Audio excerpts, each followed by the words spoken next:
Bueno, muy bien. Yo había planteado que el año de filosofía era inabarcable con un programa sumamente pretencioso porque tratar de abarcar la antigüedad y la Edad Media con 4 horas, 3 horas, no sé cuántas que tenemos por semana es imposible. También dije que era imposible reducir aún más de lo que yo la doy la materia, porque sinceramente he probado muchas veces de sacar autores, de sacar temas, pero sí, se desdibuja, es cierto, pero se corta la cadena.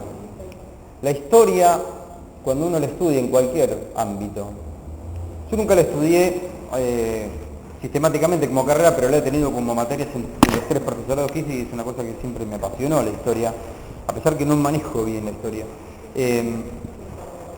Es muy difícil poner un punto de inicio, ¿no? Un curso, porque uno donde quiere empezar siempre hay que hacer referencia a lo anterior y se va como una especie de cadena al infinito. Entonces, bueno,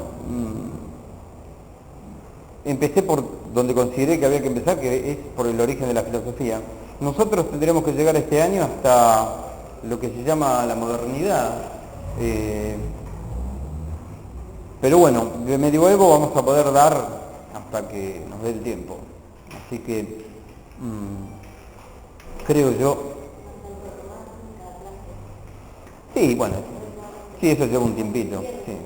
No, yo creo que es ganancia más que pérdida. Sí, es cierto eso, es cierto. Pero bueno, trataremos de hacer lo mejor posible las cosas.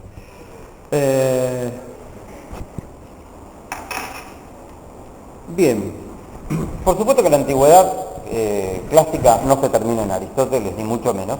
Nosotros la terminamos ahí. Es un gran hito sistemático, sí.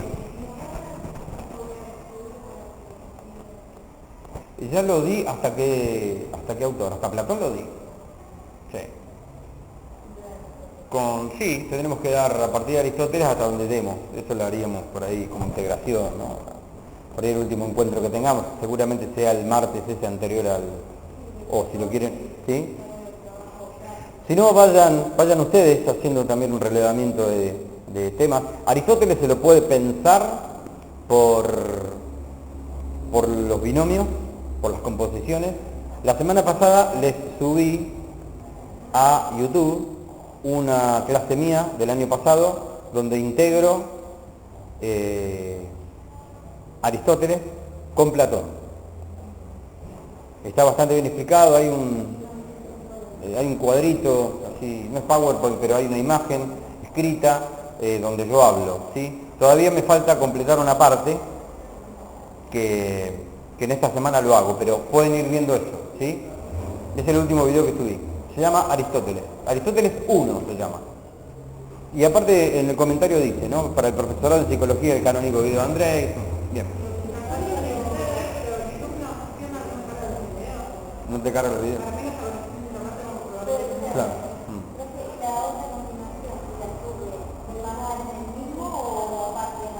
No, otro video voy a hacer, sí. Por eso Aristóteles 2. ¿Tenés que cargar algo? Ah. No, si querés enchufar acá. Por eso, si querés enchufar acá, que esta está prendida. Como quiera. Como quiera. Listo. Bueno.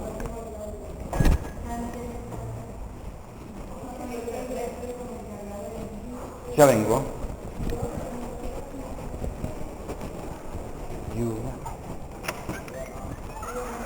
Oh. Hola. Hola. Bien, ¿y vos? Tanto tiempo, ¿eh? Tantísimo. Pero un año tranquilo, ¿no? Sí, no nos han puesto más. Mucha sabiduría junta, ¿viste? Había que dividir. Bueno, nos vemos, William. Chao.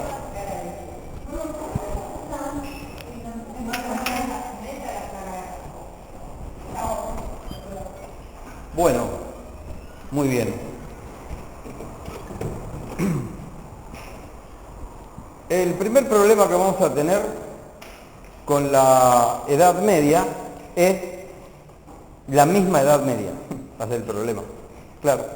Porque es un inconveniente histórico plantear cuándo empieza la Edad Media. Históricamente, es decir, para los manuales, la historia escolarizada, el medioevo empieza con la caída del Imperio Romano de Occidente en el 476, después de Cristo, por supuesto. En el 476 después de Cristo terminaría la antigüedad. Con la caída del imperio empieza a generarse un proceso que después se va a llamar Europa. Europa es una noción medieval. Es un continente que se construye sobre las ruinas del imperio y demás cosas que ahora vamos a contar.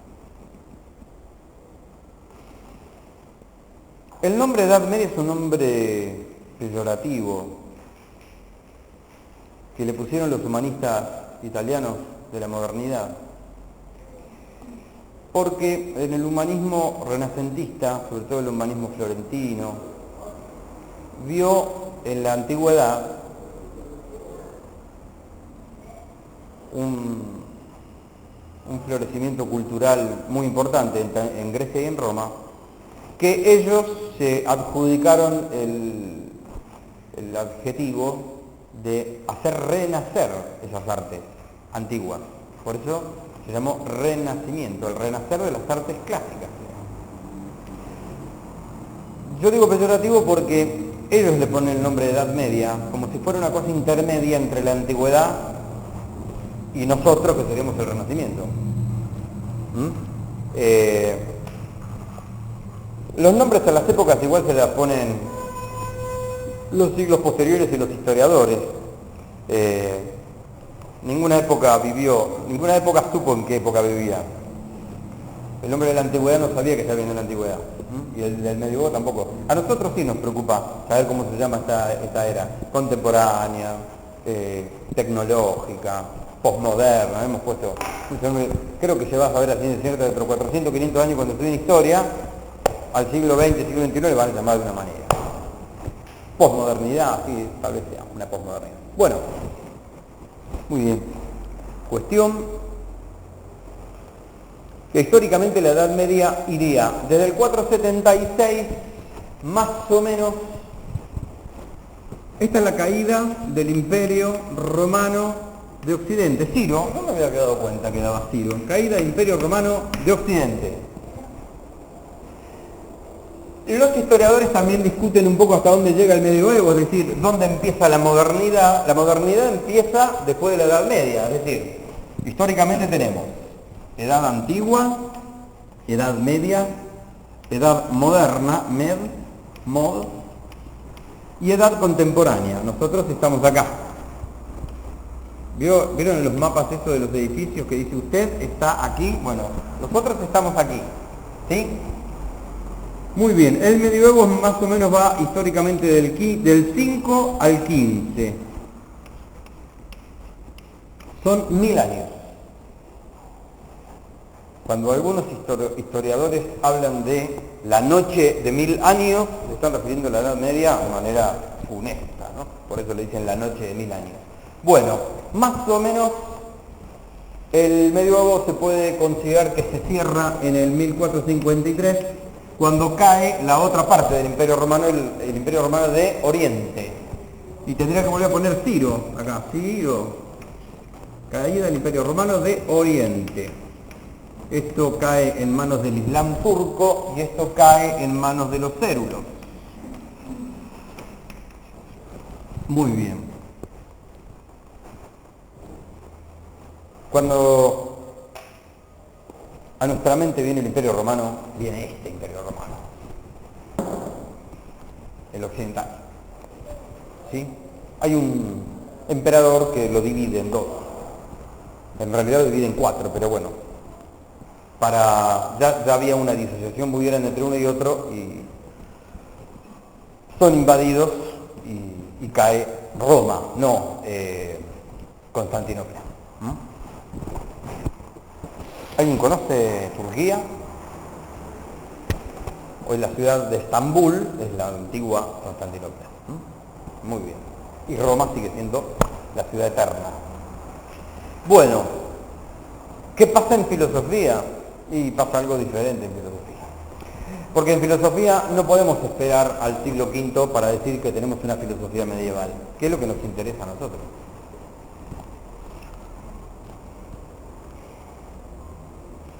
Filosóficamente la cosa empieza mucho antes del siglo V. En realidad podríamos decir que ya en el siglo II tenemos lo que nosotros vamos a dar en llamar un pensamiento de tipo medieval, a pesar de que todavía cronológicamente estaríamos en la antigüedad. Es decir, con un imperio romano suficientemente fuerte como para hacer todo lo que hacía, para perseguir al cristianismo, para tener cohesión política, económica y social y gozar de buena salud. Pero ocurre un hecho sumamente curioso en el siglo I.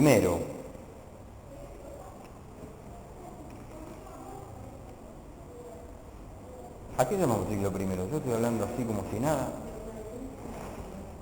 Sí, muy bien. ¿Cuál es el primer siglo? El siglo I. Hoy estamos en 2014, ¿no? ¿Qué quiere decir 2014? ¿Por qué 2014 y no 2013? Hace 2014 años que presuntamente nacía Cristo. Ustedes saben que de Cristo se sabe la muerte, el día exacto en que murió, pero no se sabe cuándo nació. Y el año está discutido también. No nació un 25 de diciembre, eso no. Pero sí murió, el día de la muerte sí está registrado. Un 14 de Nisan murió, es un calendario distinto al nuestro. Es el domingo siguiente a la luna llena del equinoccio, del solsticio de invierno del hemisferio norte. Por eso que la Pascua no cae siempre el mismo día, ¿no? Bueno. Después de la primera luna llena del solsticio de invierno, ¿verdad? Bueno, o sea, luna llena es para todo el planeta, para nosotros también luna llena, pero hay que medirlo con el solsticio de allá. Bueno, esto gracias a que los judíos y los romanos escribían bastante, sobre todo los romanos registraban mucho todo lo que hacían, y figura en actas la ejecución de Jesús de Nazaret. El 14 de Nisan, era un día antes del sábado. Eso además lo sabemos por el Evangelio. Que mandaron sacar los cuerpos rápido porque el otro día era un día santo porque era Pascua judía. Y los judíos el sábado, pero se rascan la oreja, no hacen nada. Entonces querían descolgar los cuerpos rápido, porque aparte había una peregrinación muy grande por la Pascua judía. Por eso que se apuren a quebrar las piernas a los otros dos para que mueran asfixiados, ¿no? Muy asfixiado. Bueno, ocurre algo muy particular que va a dar la pauta de cómo se entiende la filosofía medieval, digo yo en el siglo II. Siglo I nace Jesucristo. Cristo muere más o menos entre el 33, pero a partir del siglo II, acá está Cristo. A partir del siglo II,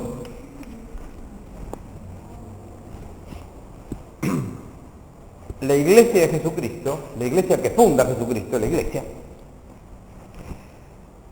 empieza a desperdigarse por todo el Mediterráneo oriental y llega hasta Roma, es decir, ya para el año 67, 68, sabemos, antes también, antes del año 68, ya sabemos que hay iglesia cristiana en Roma. A ver, déjenme hacer un poco de números.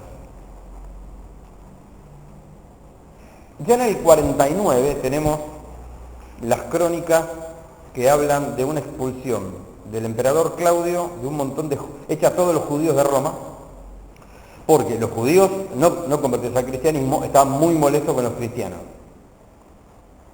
que se estaban afincando en Roma.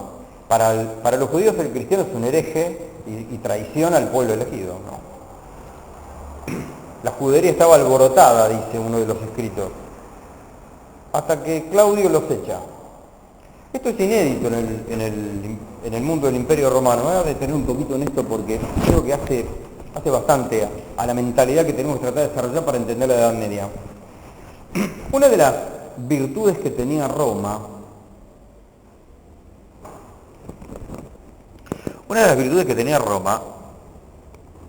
era, cuando conquistaba,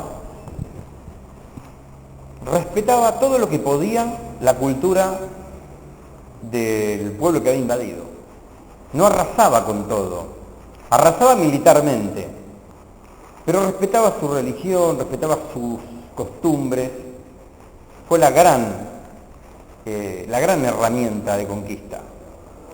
No aplastar culturalmente al otro, sino dejarle todo lo que podía, pero administrativamente y políticamente, sin ser ciudadano del Imperio Romano, era Imperio Romano. Llamó la atención cuando Roma echa a los judíos de Roma por ser judíos, y sobre todo llama poderosamente la atención cuando empieza a perseguir a los cristianos por cuestiones religiosas. Es la primera persecución que hay. Es la primera vez que Roma se pone en tratar de borrar un culto. ¿Sí? En época de Jesús, que todavía el cristianismo no había nacido porque Cristo no había muerto ni resucitado, Palestina es una provincia del Imperio Romano. Poncio Pilato es el procurador, había sido ese año, es poder romano. Jesús muere, no tenemos ningún crucifijo acá, parece una escuela católica eso, por momentos. Jesús es ejecutado en un suplicio que es romano. Los judíos no crucificaban. Los judíos no crucificaban porque los judíos no podían matar directamente. Tenían prohibido ejecutar.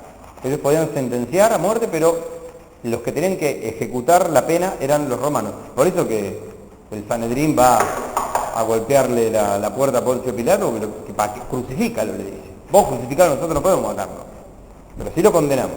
El problema está en que para Pilato que Jesús diga que es Dios le importa un bledo porque él no cree en el Dios de los judíos. Claro, se lava las manos, exacto. Yo soy inocente de esta sangre. Lo que pasa es que Pilato ya tenía un problema político muy serio con los judíos. Tenía problemas con Herodes. Se me fue el emperador. Bueno, el emperador que está bajo, en el 30-33 el emperador era... No, yo me voy a venir. Augusto no es porque Cristo nace con Augusto. Tiberio. Tenía problemas con Tiberio. Poncio Pilato, entonces, de Anás a Caifás y de Caifás a Pilato en el juicio, ¿sí? Eso es en la pasión. Bueno, cuestión que estaban ocupados militarmente los judíos, pero podían mantener el culto en el templo, tenían una legión ahí en la Torre Antonia al lado del Templo Salomón que no les gustaba ni medio, pero bueno, estaban ahí, ¿no? Cuestión es que a partir del año 68 el Imperio Romano con Nerón como emperador empieza a perseguir a los cristianos y se plantea el edicto, dice: borren a los cristianos del planeta, o del mundo, de la urbe. Los cristianos no tienen que existir, dice Nerón. Y son 10 persecuciones en total que tienen, hasta el edicto de Milán. Bueno, 313 por ahí. En el siglo II, el tema del cristianismo para el imperio empieza a ser un problema, porque es una secta que empezó siendo así de chiquitita, la quisieron barrer y no pudieron, y no solamente que no pudieron, sino que cuanto más la perseguían, más se multiplicaba. Misterio. Misterios de la historia cuando Dios mete la mano. Lo mismo que pasa con Jesucristo pasa con su iglesia. A Cristo lo matan y resucitan. El siglo segundo en la historia se conoce como el siglo de los mártires. Hay un pensador cristiano que se llama Tertuliano, que después se dejó de ser cristiano, pero que decía, ¿no? Escribió una especie de aforismo: sangre de mártires, semilla de nuevos cristianos. Cuanto más los mataban a los cristianos, más testimonio daban. Mártir quiere decir testigo, eso es mártir. Y más contagiaban la fe. Los cristianos morían en grandes espectáculos, no los mataban a la noche escondida, no. Así como hoy vamos a ver un partido de fútbol y se llena la cancha, los circos de Nerón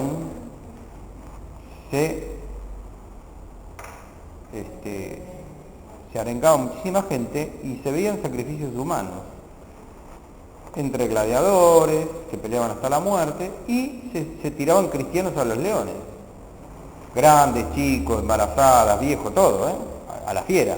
La gente disfrutaba con eso. Así que en ese espectáculo atroz las almas se conmovían y empezaron a salir cristianos de todos los estamentos sociales del imperio a escondidas. Por las actas de los mártires conocemos que había cristianos desde la clase de los esclavos hasta las clases dirigentes. Había mujeres de ilustres ciudadanos romanos que en secreto se hacían cristianas. Y muchas de ellas eran descubiertas y martirizadas. Y no renunciaban a su fe. Había otras que sí renunciaban a su fe, claro, pues, eran humanas también, ¿no? Es como una especie, como dice el Evangelio, la levadura en la masa. Una vez que se metió la levadura en la masa empieza a crecer, a crecer, a crecer, a crecer. Voy a viajar un poquitito al siglo V y vuelvo, porque me interesa el siglo II filosóficamente. Cuando en el siglo V cae el Imperio Romano, ya la religión oficial, por decirlo así, del Imperio Romano era el cristianismo. A partir del 313, con el Edicto de Milán, en el 313, el emperador Augusto declara al cristianismo religio lícita, religión lícita, es decir, no puede estar perseguida. Después Teodosio, en el 380, declara al cristianismo religio única, es decir, destierra todo el culto pagano, que Augusto no había hecho, y es única religión la cristiana. El imperio, perseguidor de la fe en Jesucristo, se convierte a la fe del perseguido. ¿Se entiende? El perseguidor se convierte a la fe del perseguido. Un imperio empezó a luchar con 12 tipos y una mujer. Y no solamente que no pudieron con ellos, sino que se terminaron convirtiendo en 3 siglos a esa fe.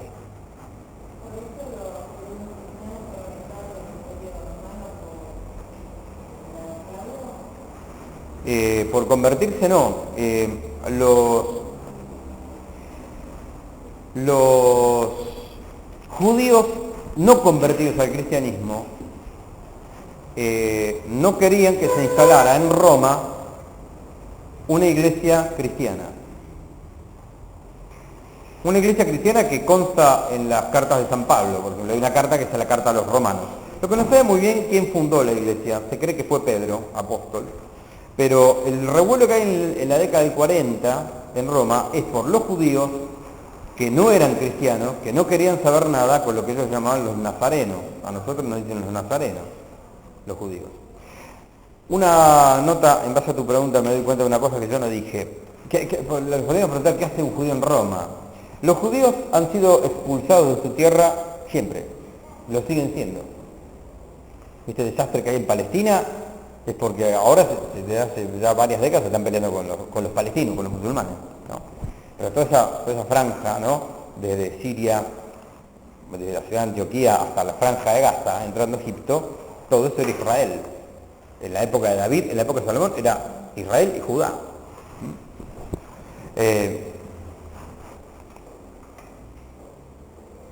Cada 2 por 3 los judíos eran invadidos.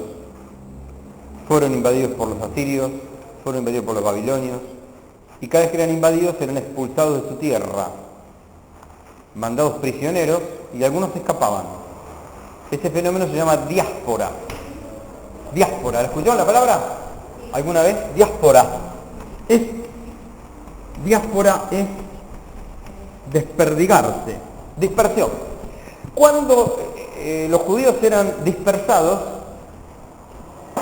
a veces eran tanto tiempo dispersados que no volvían, después cuando podían volver no volvían a Jerusalén. Se quedaban donde habían formado ya clanes, familias.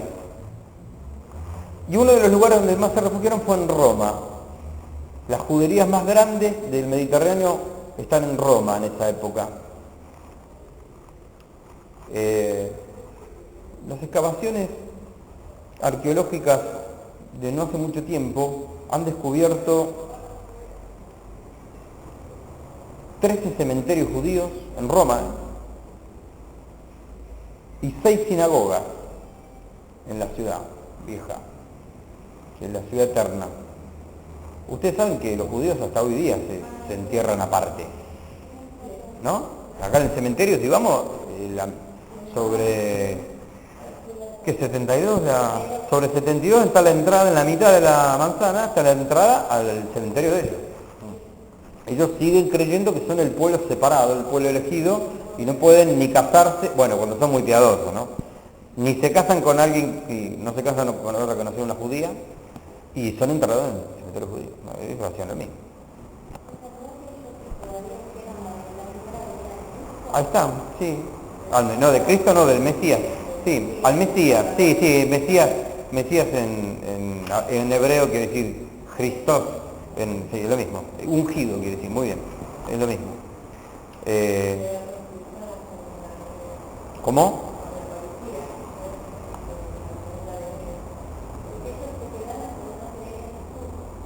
No, claro.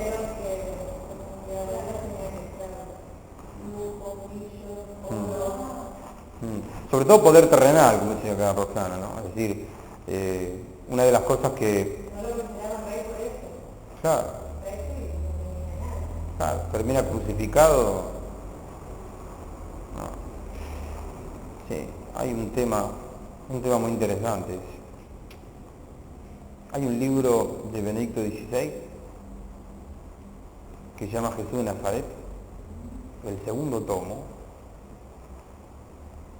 Él en un capítulo habla del tema, es un misterio el tema de que el pueblo elegido no reconozca al Mesías. Se vino preparando y cuando llega la fiesta no va a la fiesta. Hay una parábola que dice eso, ¿no? Solamente un grupito, que es María, los apóstoles, entienden el misterio. Sí. San Pablo en la carta a los Romanos, capítulo 9, dice que antes de la parucía el pueblo de Israel se convierte a la fe. Estamos esperando todavía.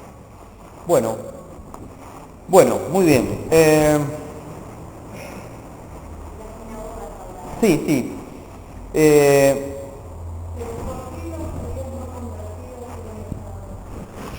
Por el revuelo que armaron al instalarse los cristianos en Roma. Exacto.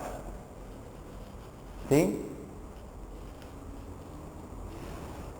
No fue la única revuelta. Después en el año 100 hay otra revuelta.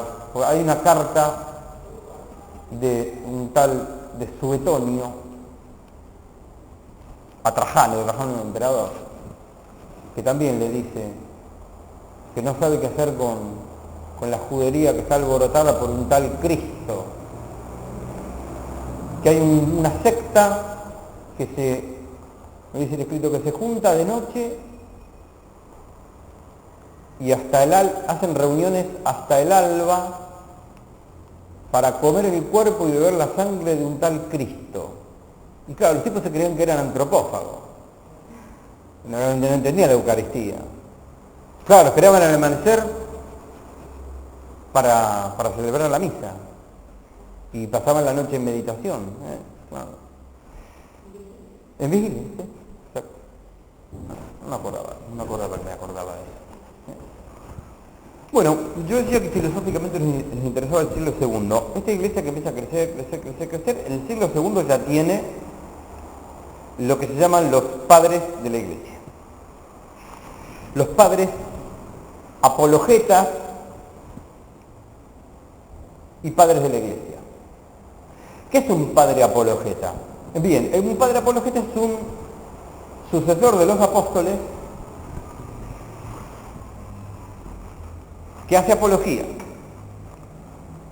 Apología es defensa de los apóstoles. La iglesia está fundada sobre los apóstoles. Cuando hoy le enseñamos en la catequesis a los chicos el fundamento apostólico de la iglesia, es que todos los obispos son sucesores de los apóstoles. Aguer es sucesor de alguno de los dos apóstoles. ¿Sí? Muy bien. Francisco también. No sé si ellos saben de qué corriente vienen, de qué apóstol. Creo que cuando ellos hacen la genealogía apostólica, no llegan nunca hasta los 11, hasta los 12. Creo que se rompe antes los datos, ¿no? De qué obispo descienden. Como a los obispos solamente lo pueden ordenar los obispos, es decir, le pone la mano arriba un obispo, a un obispo. A un obispo lo consagra otro obispo. Tienen que ir hasta los... No, arzobispo, sí, arzobispo no. Acá tenemos arzobispo porque tenemos arquidiócesis. Pues tan grande La Plata que se necesita un arzobispo o una arquidiócesis. Pero no, el orden sagrado, el orden episcopal se llama, lo tiene cualquier obispo. Desde el Papa, que es obispo de Roma, hasta el último obispo de la última diócesis. Tiene tanto poder para imponer las manos y que descienda el Espíritu Santo y ordenar presbíteros. Y lo que pasa es que para que se ordene un obispo tiene que haber una bula papal, es decir, el Papa tiene que autorizar, ¿sí? El Papa viene a ser Pedro y exacto, sí, porque está colegiado, la Iglesia tiene, al igual que el Colegio Apostólico, tiene a Pedro a la cabeza y por lo tanto tiene al Papa a la cabeza. Bien.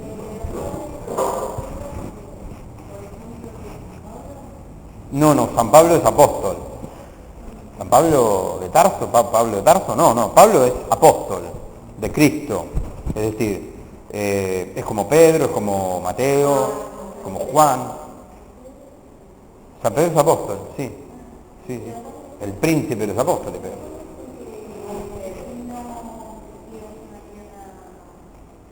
¿Como sucesor de Judas?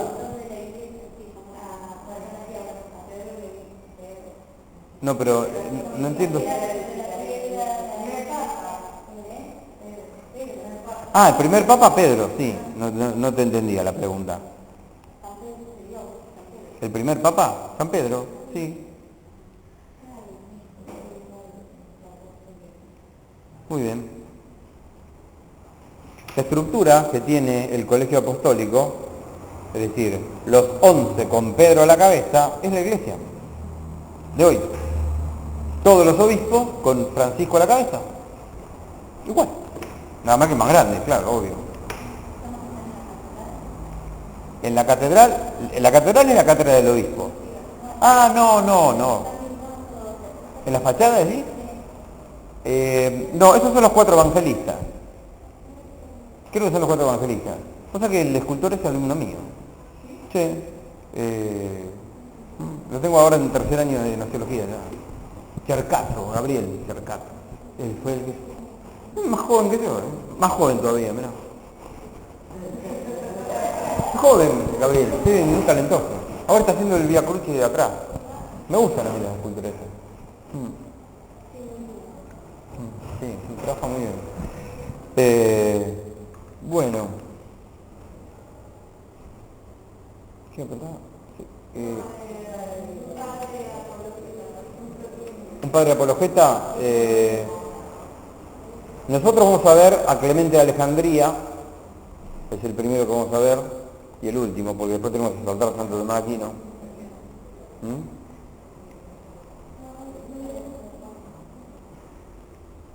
Justino es apologeta, Orígenes es apologeta,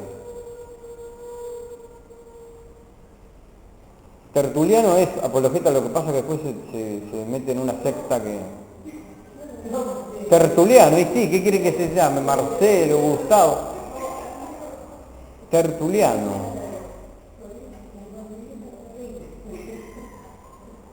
Apologeta. Bueno, todos los días se aprende algo. Bien. En este siglo segundo... Sí, por favor.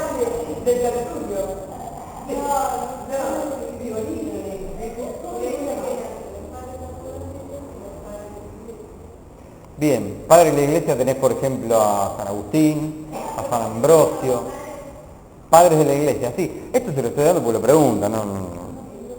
San Ambrosio de Antioquía, San Agustín de Hipona, San Basilio,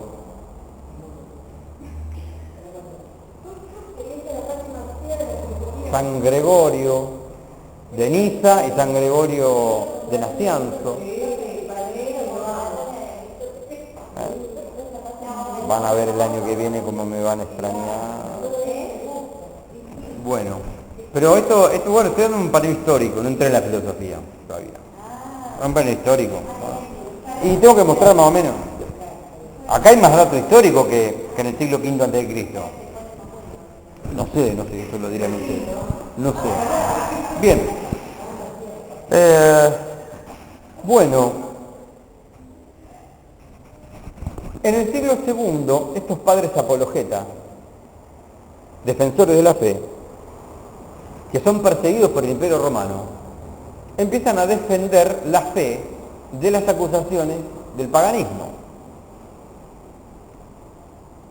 Cuando digo paganismo me refiero al mundo no creyente. Pensemos si quieren en el imperio.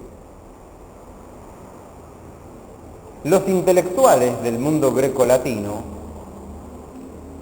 discuten la fe de la Iglesia, porque la fe de la Iglesia tiene un fundamento intelectual muy sólido. Entonces estos padres apologetas lo que hacen es escribir cartas de defensa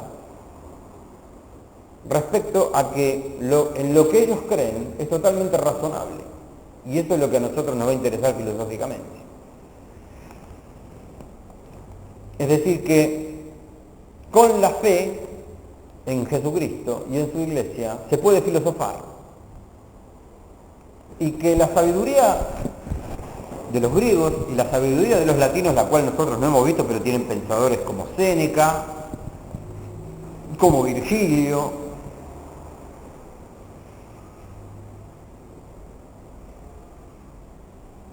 hay un modo de pensar posterior a Aristóteles que se llaman los estoicos, de los cuales se parecen mucho a los cristianos, tienen un tipo de vida muy parecida.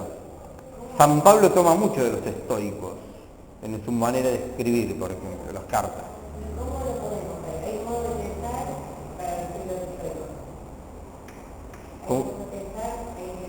Hay un modo de pensar en los estoicos que se parece mucho a la austeridad que plantea la Iglesia, a poner en común, a vivir en humildad, a no tener propiedades sino a compartirlas, a no tener propiedad privada sino a que ponerlas para la comunidad.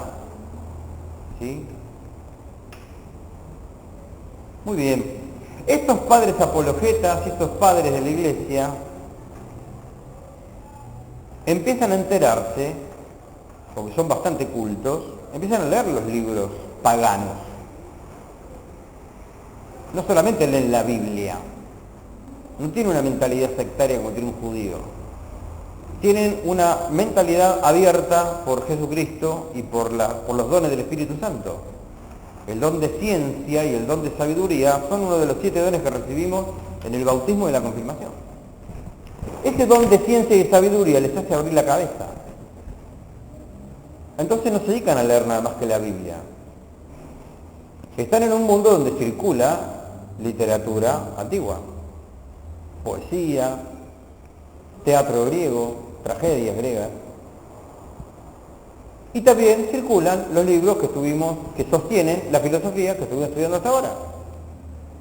Circulan los Platones, circulan los Aristófanes, circulan los Aristóteles, circulan los fragmentos que haya de Heráclito, de Parménides, circulan los escritores latinos, hoy los nombré, a Séneca, a Virgilio, a Porfirio, circula la historia de Homero, de Hesíodo, la leen los padres, manejan el latín y manejan el griego, la pueden leer.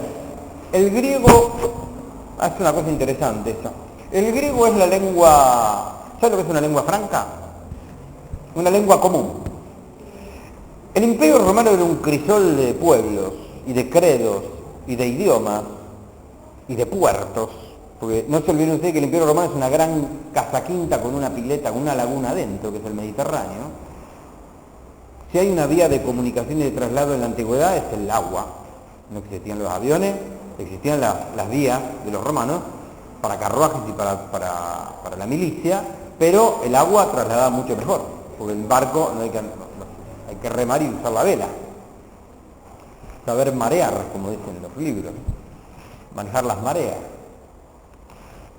Claro, tantos pueblos y la cantidad de civilizaciones que salen del Mediterráneo es impensable. Todos. Los fenicios, los egipcios, los griegos, los romanos, están todos en el Mediterráneo. Los judíos. No, Sumer está del otro lado, y los sumerios están más en la Mesopotamia, más pasando del lado del Golfo Pérsico.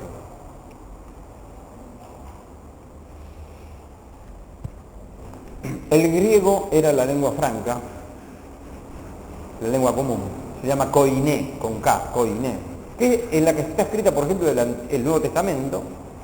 El Nuevo Testamento está escrito en griego, no está escrito en hebreo, como el resto de la Biblia. ¿Por qué? Y porque era la lengua culta. La lengua culta del imperio no era el latín que hablaba la soldadesca romana. No, hoy el latín lo tenemos como una lengua culta porque la Iglesia lo toma en el siglo IV como lengua oficial y hasta hoy lo conserva como lengua oficial, el latín. Hoy hay misas que se celebran en latín, ¿no? Los documentos del Papa primero se escriben en latín.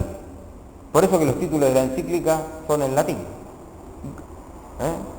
Gaudium Evangelii, que es la última, se escrito en latín. Bueno, pero no, es un latín, el latín que está en el imperio no es en la lengua culta, es una lengua vulgar. La lengua culta es el griego. Los padres muchos de ellos manejaban bastante el griego, porque ya hay padres de la Iglesia tanto del Oriente como Occidente. Los orientales se les llama a los que están más allá de Europa, que ya entran en Asia Menor, luego hoy sería Turquía. Ahí ya tenemos padres de la Iglesia, tenemos padres en Egipto también. Ellos hablan lengua griega. Bien, ¿qué pasa con estos escritores del siglo II? Que son padres, son cristianos, empiezan a leer cierta filosofía y claro, cuando se encuentran todo esto que ustedes dominan tanto, como es Platón, Aristóteles, dicen la pucha, che, mirá estos tipos. Este mundo de las ideas de Platón es muy parecido a lo que nosotros sabemos por revelación de un Dios eterno, ¿qué tal? De un Dios uno. Aristóteles, ¿qué tal? ¿Cómo te va? ¿Bien? Sí, no te lo contesté porque ando con problemas acá. Te agradezco. Aristóteles nosotros eso no lo vimos. Después en la grabación me falta, se lo voy a explicar por si les interesa nomás. Aristóteles con su filosofía llega a la idea de un ser único, principio y fin de todas las cosas, que él mismo llama Dios. A pesar de que Aristóteles es politeísta, ¿no? Con su filosofía llega al monoteísmo. Esto estos primeros padres lo ven, más que en Aristóteles lo ven en Platón. Esta idea de que el alma contempla las ideas, se encarna en un cuerpo y lo que busca es liberarse del cuerpo para llegar cada vez más a una verdad más alta y más intelectual, y más espiritual, más intelectual. Esto de de que hay que desprenderse de los elementos del mundo, esa catarsis platónica para poder purificar el alma y llegar a la contemplación de lo eterno, dicen, para un cachito. Estamos hablando de maneras distintas de lo mismo. Abren los ojos así, sobre todo con Platón. Los primeros padres de la Iglesia, filosóficamente, abrazan lo que se llama el neoplatonismo. El neoplatonismo es un modo de pensamiento todavía pagano, neoplatonismo. Un autor neoplatónico se llama Plotino, mirá, Rosa, ahí tenés otro nombre extraño, Plotino. Plotino. Lo cual fue que te mató Tertuliano, ese. Estamos con unos nombres acá, Karina, no sabés las cosas que estamos diciendo. Si alguno está por comprarse un gatito, un perrito, ya tiene nombres para ponerle. ¿No te habla el gatito? Y pero los gatos no hablan, No, que no me hable de gatito. Que no te hable de gatito. Me fue en la internet. Pobrecito. Pero que está... No, se quebró el fémur en 3 partes. Qué raro. Pobrecito. Te digo que los gatos es muy grande, de edad. 2 añitos tiene. Si se cae del techo, cae parado. A mi papá se le cayó uno del 6º piso, te lo juro por mis 6 hijos. Sí, se cayó parado, pero 6º piso, te digo. Mi papá bajó, estaba muerto. No estaba muerto. Lo metió en una fuente de esas de horno, de cocinar, lo metió así, lo tapó, estuvo 10 días tirado en reposo, vino el veterinario y le dijo, mira, déjalo, a lo sumo se muere, a lo sumo un día te lo se muere.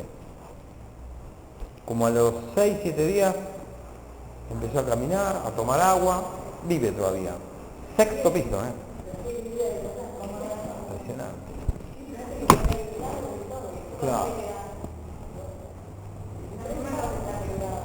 3 partes, mirá vos. Bueno. ¿Le pegaron? Sí. ¿Se llama Nerón? Mirá vos, medio incendiario, ¿Te gusta el fuego y eso? Nerón era un loco. Claro.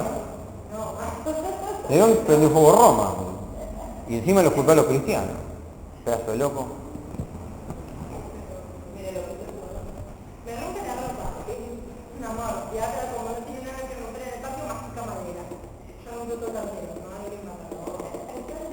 Y ponele Nerón, tranquila vos. Ponele Nerón, mirá lo que te hace después. Bueno.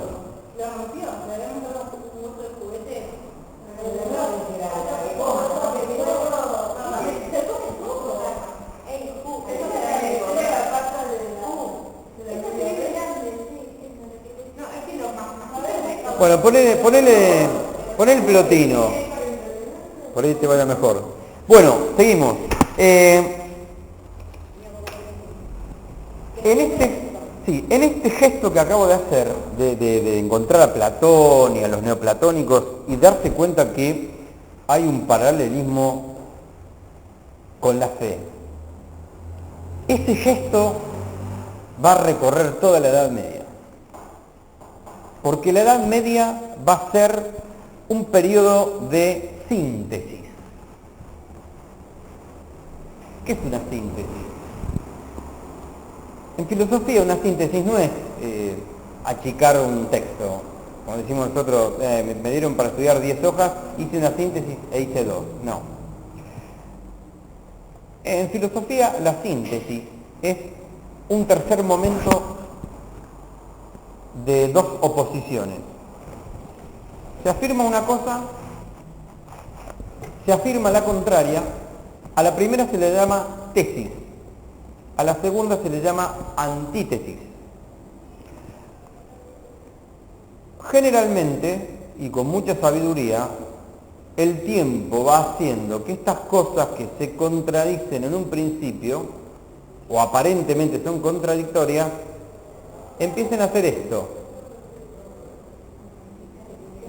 Se fusionan, empiezan a ver qué tienen en común, y en base a lo que tienen en común, construyen, siguen en el tiempo, y se realiza lo que se llama una síntesis.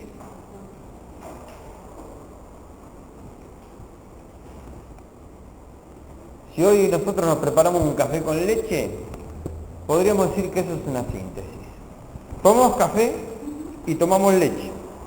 La mezclamos, la revolvemos y ya no es ni café ni leche, es café con leche. No puedo separar mal el café de la leche. Inseparables. No es lo mismo que el agua y el aceite, ahí sí, no hay manera de mezclar, no se juntan nunca, pero la leche y el café sí. Eso es una verdadera síntesis. El agua y el aceite no es síntesis, es un rejunte. Yo lo meto en la botella, lo bato, lo dejo así donde reposa, se separa. ¿No? La síntesis no, la síntesis se fusiona y no hay manera de separar. La Edad Media la tenemos que entender como un permanente café con leche. ¿Por qué? Porque es una mezcla, una fusión de muchísimas cosas.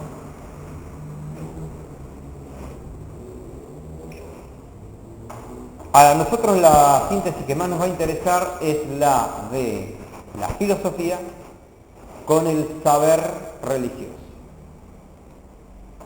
Y cuando digo saber religioso medieval no me estoy refiriendo al cristianismo exclusivamente.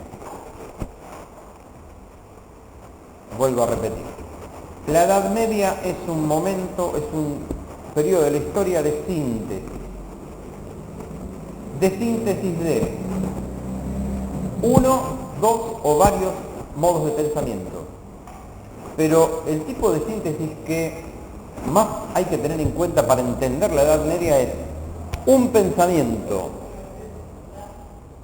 filosófico, por ende no religioso, necesariamente no religioso, con otro que sí es religioso. Si sacamos cualquiera de estas dos cosas, la Edad Media es inentendible. Es como querer entender el café con leche y no saber lo que es o el café o no saber qué es la leche. No puedo entender el café con leche.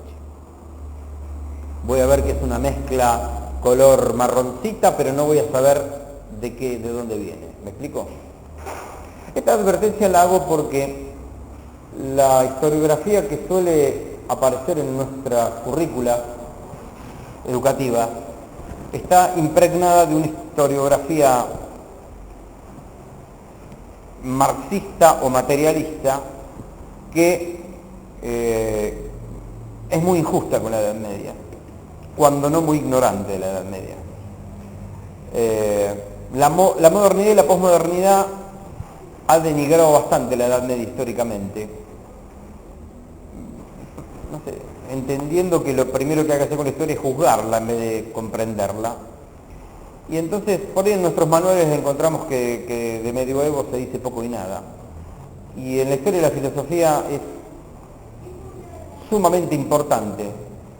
No se puede entender la filosofía de hoy ni de ninguna época posterior al medioevo si no se estudia el medioevo. No hay manera. Vuelvo al medioevo. Tal vez la irreligiosidad nuestra, ¿no?, de nuestro mundo fuertemente secularizado y paganizado, haga que no podamos entender la Edad Media porque tratamos de ir con nuestras categorías que son o bien secularizadas o bien ateas. Tratamos de hacer una lectura de un periodo histórico que está fuertemente impregnado por la religiosidad. Ahí está el choque. No digo que haya que ser musulmán o católico o cristiano para entender la Edad Media, pero no se puede desplazar el eje de toda la vida medieval, que es la existencia de Dios, y la existencia del hombre como criatura de Dios, y la existencia del mundo como obra de Dios.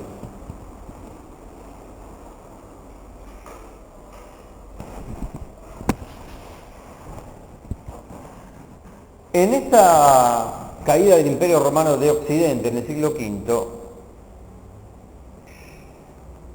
dijimos que el imperio ya era cristiano.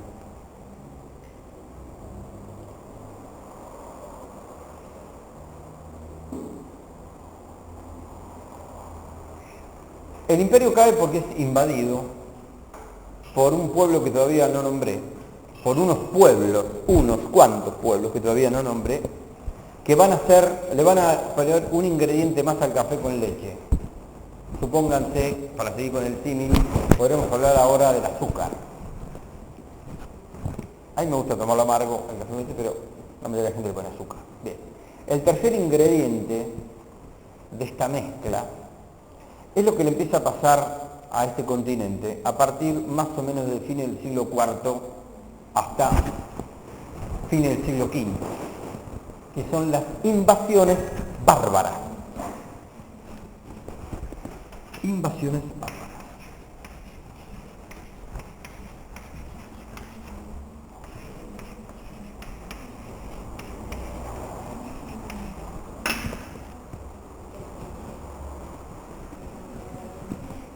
Lástima que no me había traído acá, aunque sea con el proyector, un mapa de Europa para ver un poco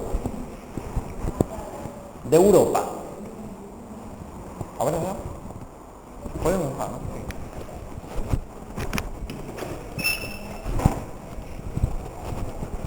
¿Qué haces, querido?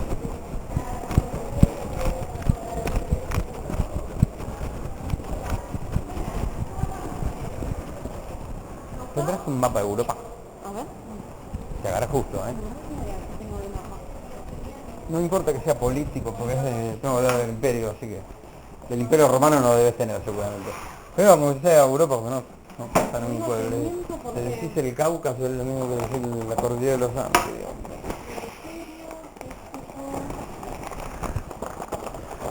Revolvamos. ¿Sabes qué pasa? Que el mapa me lo piden nada más América.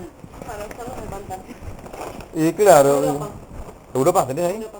Listo. Mapa físico político. Perfecto. Bien. Gracias.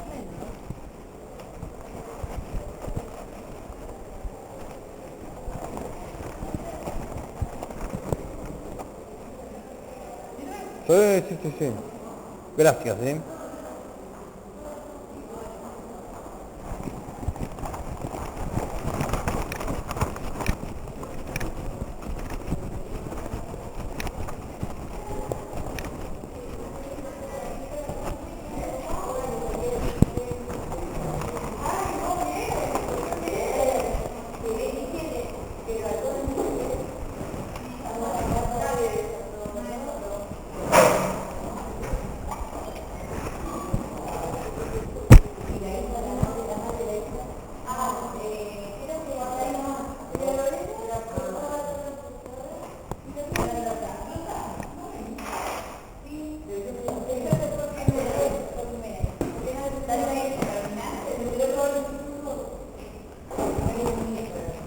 Bueno, qué bueno.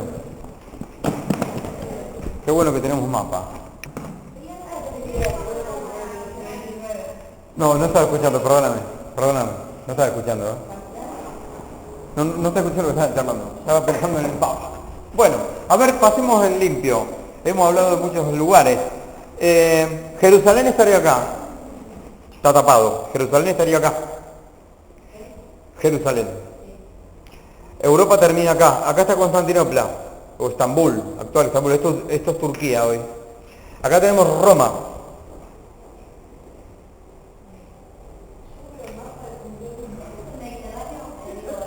El Mediterráneo es todo esto. Y acá está el norte de África. No está en el mapa. ¿Está? Muy bien. El Imperio Romano está la Hispania, la Galia, todo esto, que no me acuerdo qué nombre tenían. A esto le llaman la provincia de Acaya. Esto es la provincia siria. Esto es Galia. Las Galias, no. Ellos le llamaban a esto Galacia. Está bien, ya lo dije, Galacia. Acaya, Roma, Hispania. Todo esto es romano. Las costas del África también son romanas. Bueno, los bárbaros salen de acá y de acá. Cruzan los Balcanes, cruzan el Danubio, cruzan el Rin e invaden. Invaden básicamente por acá, algunos pasan por acá, algunos vuelven por Italia. Acá se establecen los francos, acá se establecen los visigodos, acá los lombardos. Los érulos son los que atacan en el 476 a Roma. Sí. Los vándalos cruzan Gibraltar y asolan toda esta zona. El vandalismo viene de los vándalos, la palabra vandalismo, ¿no?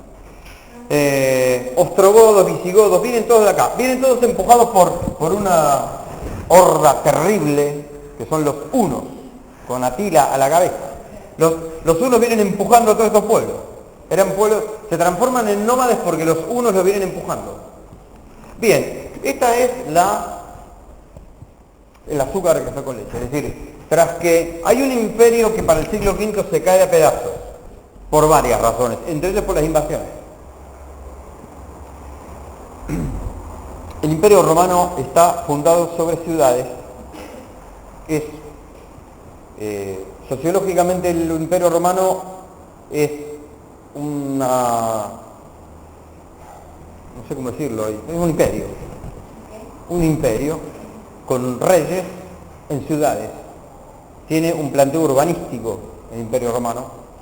El bárbaro ataca las urbes, ataca las ciudades, las saquea, mata todo lo que encuentra a su paso, toma prisioneros, destruye y se va. La ciudad se empieza a transformar en algo peligroso para el fin de la antigüedad, acercándonos a esta.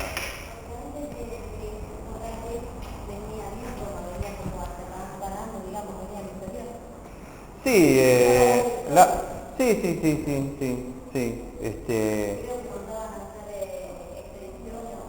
sí, con Julio César tuvieron la expedición esa que triunfan en las Galias.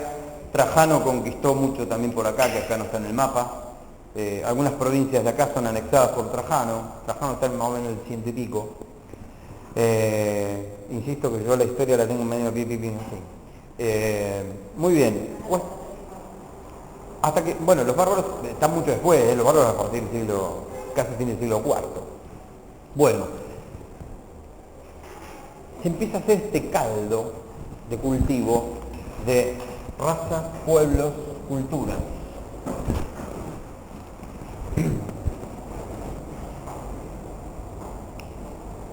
Cuando en la historia suceden tantas idas y vueltas y tantas fusiones, fricciones, invasiones, despojos, siempre queda lo más sólido, siempre queda lo más fuerte. Y culturalmente esto a nosotros nos interesa mucho porque en este revuelto de, imagínense ustedes, hoy hablamos de las lenguas, piensen en el tipo de religiones, piensen en el tipo de maneras de filosofar, empieza a quedar un sedimento, es decir, lo más pesado va al fondo, sólidamente, y lo más frágil flota. Estoy con los líquidos hoy, en las metáforas, no sé por qué.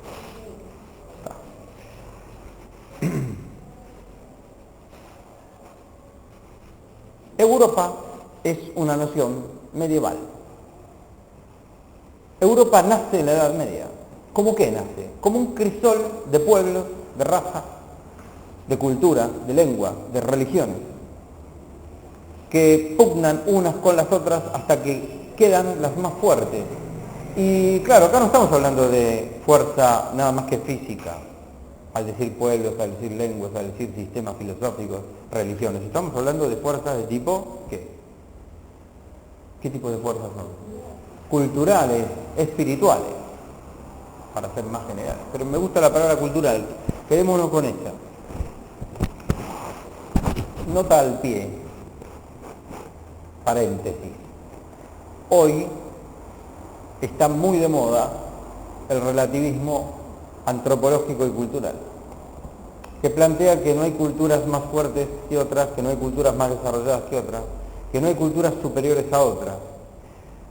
La historia muestra que esto no es así, porque la historia, donde la mire uno, encuentra que cada vez que dos culturas o más se encuentran, la más desarrollada es la que queda. Si no, ¿qué hace este imperio romano hablando en griego? En el año 146 a.C., un general romano anexa lo que después se va a llamar la provincia de Acaya, con la ciudad de Corinto como capital, que está acá, abajo, al lado de Atenas, está. anexa esta franja al Imperio Romano. Dicen que fue la conquista más fácil que tuvieron, porque los griegos no se resistieron prácticamente. Pelearon y todo, pero fueron fácilmente vencidos por las legiones romanas. Algunos historiadores hablan de un paseo militar, no de una conquista. Fue realmente eso. Como decimos en el fútbol, le ganamos caminando, bueno, fue eso. Cuando la cultura latina toca la cultura griega, a eso le vamos a llamar helenismo, lo que encuentra Roma en Grecia.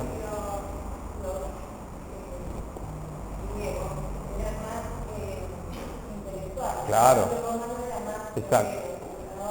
Más allá de que los espartanos eran guerreros, el griego en general fue fácil de invasión. Ahora, donde toca la cultura griega, esto es como un principio, si se quiere, casi físico. Esto es lo que al relativismo le revienta. Pero ¿qué va a hacer? La historia es como bueno, como le gustaría a los relativistas que fuera. El Imperio Romano, que tenía esa táctica, vivos, no arrasaban con todo, arrasaban con lo necesario. Cuando no era necesario seguir degollando y quemando, no quemaban más, dejaban todo lo más en pie que podían. Y esa fue una de las claves del éxito como imperio. Estamos hablando de los imperios más grandes del mundo, ¿no? De la historia. En algún momento el Imperio Romano, le van a llamar a algunos historiadores el imperio donde nunca se pone el sol. Porque era tan grande que cuando el sol se estaba ocultando, se estaba saliendo por otra punta del imperio. Siempre estaba de día el imperio, ¿no?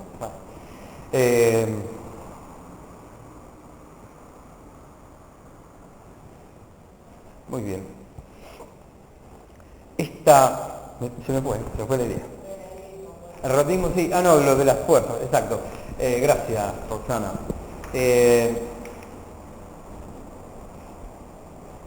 Ese Mediterráneo oriental, le llamamos Mediterráneo oriental más o menos a esta parte, que es romano, se heleniza. Los helenos son los hijos de Helena, de Troya. A los griegos se les llama helenos. Aunque el helenismo es un fenómeno que va más allá de Grecia, porque tiene que ver con las conquistas de Alejandro Magno, pero no nos vamos a meter con eso porque tenemos que hablar básicamente de filosofía.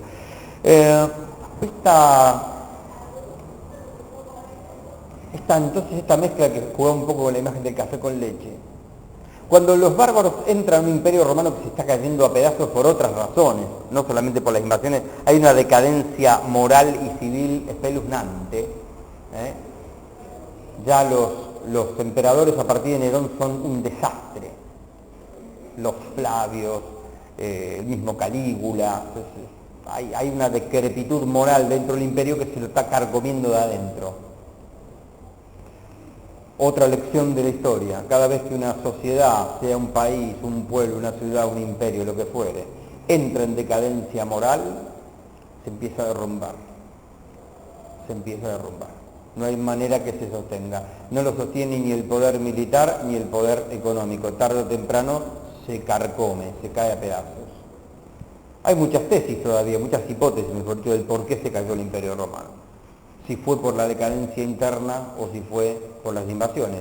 Yo creo que la solución está en cambiarla o por una I, y por las dos cosas. Se tenía que caer. Por la síntesis del desastre. Bien. Tanto los cristianos como los bárbaros impregnaban a este imperio romano que se empezaba a caer con sus estructuras, que empezaban a ser más sólidas que las del imperio, y empezaba a prevalecer lo más fuerte. Se puede dar esa explicación por qué el imperio romano se convierte al cristianismo. Esa es una de las explicaciones que se puede dar. Te perdiste. Sí, yo estoy igual medio errático, no entré muy en tema. ¿Estoy muy rápido? Bueno, paramos un poquito. Tanto los cristianos como los bárbaros fueron como ocupando los lugares que el imperio, o los huecos que el imperio dejaba. ¿Sí?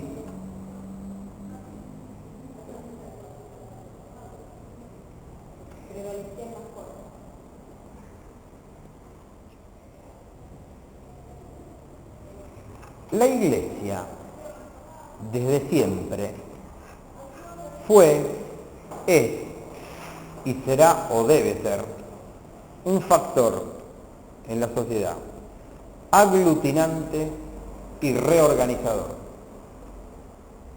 ¿Qué es aglutinar y reorganizar? Es juntar lo que está separado y encauzar lo que está, no me sale una palabra elegante, despelotado, iba a decir. ¿Despelote es aceptado? Sí, está en el diccionario, o sea, en el diccionario cada palabra. Despelote, sí, sí. Yo tengo un profesor de física que nos decía, despelote quiere decir pelo revuelto. O sea, nosotros lo usamos, bueno, un desorden, ¿sí?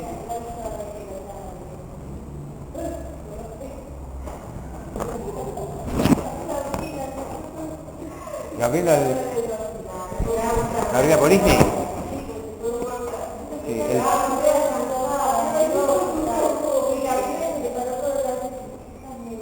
No, pero Gabriela el sábado jugaba la final del mundo, una semana atroz tuvo. Sí, sí. Pobre, bueno.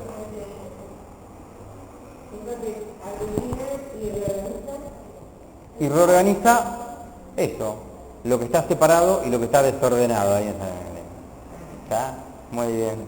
Bueno, entonces, lo que se debilita se termina apoyando en lo que más fuerte está. La Iglesia sigue con ese crecimiento a pasos agigantados y cada vez más sólida, más sólida, más sólida. Cuando en el quinto entran los bárbaros, ¿qué hacen los bárbaros con la Iglesia y qué hacen con el imperio? El imperio lo saquean y le empiezan a anexionar franjas, las Galias, la Hispania, se le empiezan a anexionar los francos, los visigodos, los lombardos. ¿Y la Iglesia qué tal? Porque la Iglesia es una institución no física, digamos, si bien está hecha por hombres, no es un imperio geográfico la Iglesia. La Iglesia es una institución, sí, es Iglesia peregrina, muy bien, una idea muy linda, ¿no? Una imagen, es peregrina al cielo, perfecto. Pero, digamos, ¿qué pasa con la Iglesia y con los pueblos bárbaros?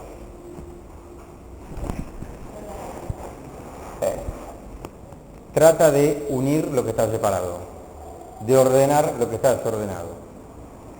Tres grandes caudillos. Los bárbaros trabajan por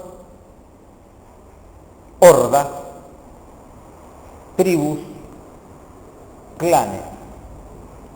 Me gusta más la palabra tribu. Tribu es familia de familias, clanes de clanes. Todo pueblo bárbaro tiene un jefe, tiene un líder, tiene un caudillo. Lo que hace el caudillo, hace el pueblo. Acá no hay vuelta, Acá no hay vuelta. Si alguien trajo a Occidente la idea de que todo por el rey y nada sin el rey, eso es germano, eso es bárbaro, eso es germano. Todo por el rey y nada sin el rey. Es un eslogan que se me ocurre ahora. Esto hasta nuestros próceres siguió. A ver, cuando el sargento Cabral lo salva a San Martín, ¿se acuerdan de Mateo de San Lorenzo? Está salvando a su general. No está salvando a la patria, está salvando a su general, a su caudillo. Esto hasta en el...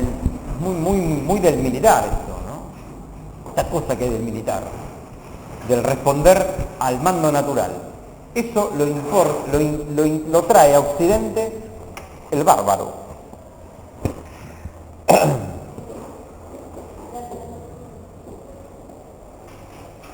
Dale, Roxana, que te voy a tirar tres nombres que, mira, vas a quedar... Los visigodos, acá, en la Hispania, tienen a Recaredo. Recaredo es el caudillo que se convierte al cristianismo. Recaredo se convierte. Y con él se convierte todo el pueblo, todos los visigodos. Visigodo con B corta, no es de bicicleta, B corta. Bici, claro, es bici con bici, sí. Visigodo, escríbalo, profesor, para que dé un pizarrón en una tiza. Visigodo. Estaban los ostrogodos, los visigodos. Ostrogodos. Ah, Recaredo, sí. Convertido el caudillo, convertido el pueblo. Es la fe del caudillo, la fe del pueblo. Eso va a pasar hasta en el 16 con la reforma luterana. Tantos países se hacen luteranos porque el príncipe se hace luterano, ni más ni menos. Bien, esto se lo estoy dando como dato, lo de los nombres, no me voy a preguntar Recaredo, Clodoveo, Autaris, tengo que decir, ahora no son filósofos. Bien, tal vez la tribu más poderosa, más fuerte de todas las bárbaras sea la de los francos. La de los francos. Francia es por los francos. ¿Está? Muy bien. España toma el nombre latino que tenían los romanos que lo pusieron en Hispania, pero la France, como le dicen los franceses, a Francia, es por los francos. ¿Sí? Bien, Clodoveo, el gran Clodoveo, se hace bautizar. Se hace bautizar por lo más sólido que encuentra religiosamente en esa Europa que está invadiendo, que es el cristianismo. Y se hace cristiano.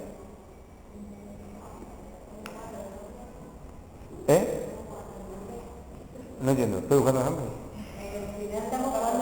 A los nombres, sí. Autaris, escriba profesor, Autaris, un longobardo de acá, de la Lombardía, donde están los lombardos y los longobardos, sí. Autaris, también se convierte al cristianismo, se convierte a la fe y se ha bautizado. ¿Qué quiere decir esto? ¿Que todos los longobardos creían en Jesucristo? No, no creían en nada, no sabían nada, pero se convertían igual, se hacían bautizar igual. Se convertían porque el cabildo se convertía. Sí, no le damos catequesis. Claro que fue la forma de evangelizar en ese momento, ¿no? Y claro que sí, sí. Bueno, ven qué ensalada, qué mezcla.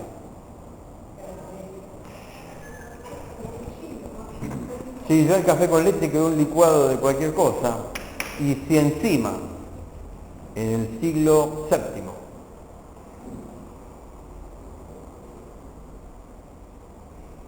en el 632 en adelante, unos muchachitos de acá abajo que no están en el mapa,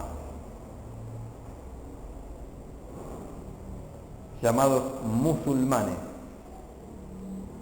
su fe revelada les dice que el mundo tiene que ser del Islam o nada, o el Corán o la cimitarra, o se convierten a la fe del profeta o mueren, no hay vuelta acá,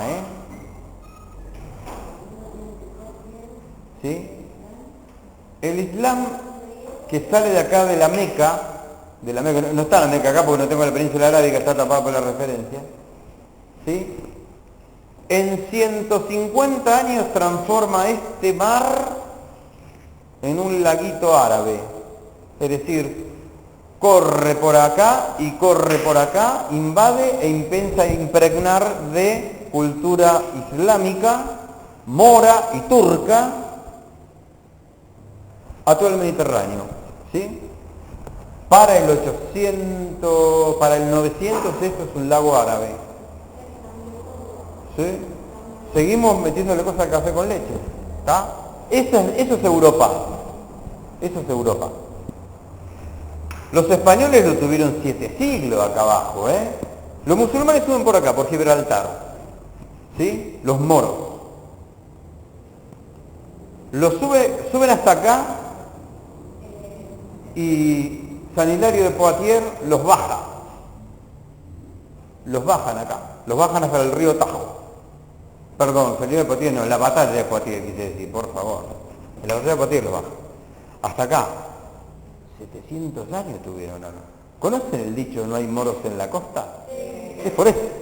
Cuando los expulsan, después, los rajan de acá, ya no hay moros en la costa.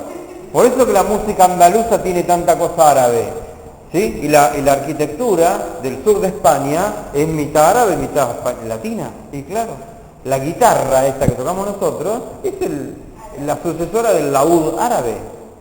Por eso la música flamenca es tan parecida, tiene escalas arábicas y todo eso.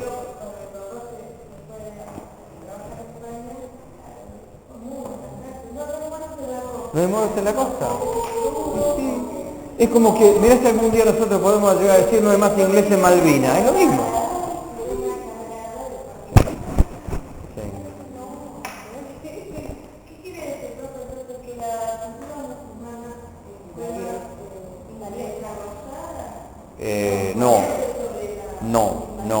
No. Es otra concepción, está muy buena tu pregunta, Es otra concepción, claro, porque nosotros estamos diciendo hoy que el que tiene el poder en realidad tiene lo más desarrollado. La conquista musulmana es esencialmente militar porque de todas las invasiones de este mundo antiguo y medieval, la más sanguinaria ha sido la musulmana y en algunos aspectos la sigue siendo, ¿no? Pero el musulmán arrasó en muy poco tiempo. Los convertían o los mataban, sí, no había vuelta, O sea, la Inquisición católica era un poroto al lado de eso, ¿Con los padres? Y los padres, bueno, ahí voy, ¿no? Ahí voy a eso. Así se empieza a conformar Europa, la Europa medieval. ¿Sí? Es decir, son pueblos que tienen dos cabezas y un enemigo. Las cabezas son el emperador y el papa. Y el enemigo de Europa es el Islam.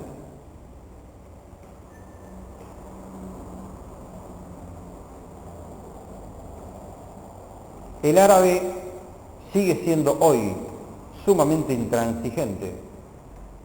Vayan a decirle hoy a un país árabe que firme la Declaración Universal de los Derechos Humanos. Ni loco, ni hablar, ni loco. ¿Democracia? ¿Qué es eso? En algunos aspectos están un poquito más parados que nosotros, sí, por lo menos en la coherencia.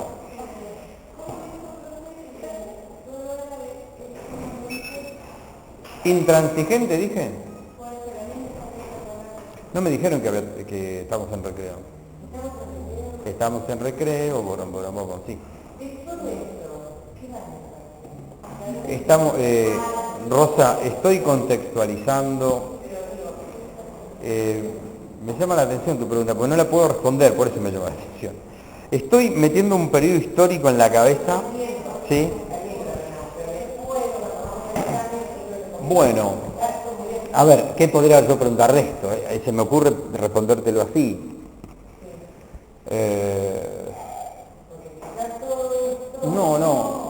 No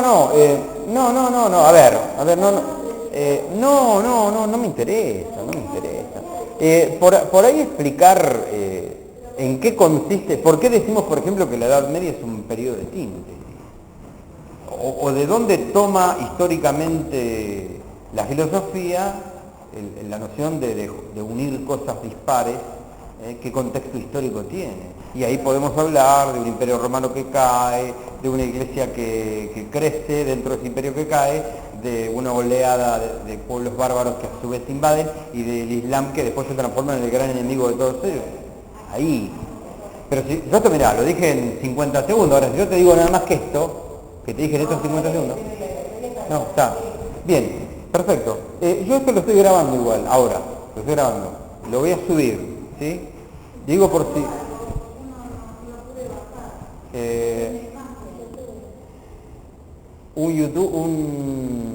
¿Un YouTube? Ah, no, 17 del 10. No, mandé una invitación que, esto para que si tienen ganas. La invitación, el punto doc, que se llama Buenas a todos. ¿Ese? Les cuento, estamos armando un espacio de estudio de inteligencia emocional, pero lo vamos a hacer virtual. Tiempo hacer más cosas. No sé si vamos a trabajar por ahí con plataforma o por ahí hacemos un Facebook cerrado. Les mandé a todos. Después léanlo, ahí pormenorizo. Ojo, yo como estudiante, no como profesor de nada, yo para estudiar. Bueno, ahí ya tengo, hay 12 que levantaron la mano. Así que, modo. Lo mandé, ¿vos seguís sin correo? Sí, a todos les mandé. No, de acá, Lorena, digo yo. Lorena, bueno, Gabriela, que sí, es incondicional. Nosotros con Gabriela estamos haciendo cosas juntos que tienen que ver, este es uno de los temas, inteligencia emocional. Lo tengo acá, ahora me fijo cuando vengo me fijo porque tengo la lista ahí de los que me cantaron. Sí. No, formación humana, el lunes. No, filosofía no. Formación humana. No. No, igual yo la edito,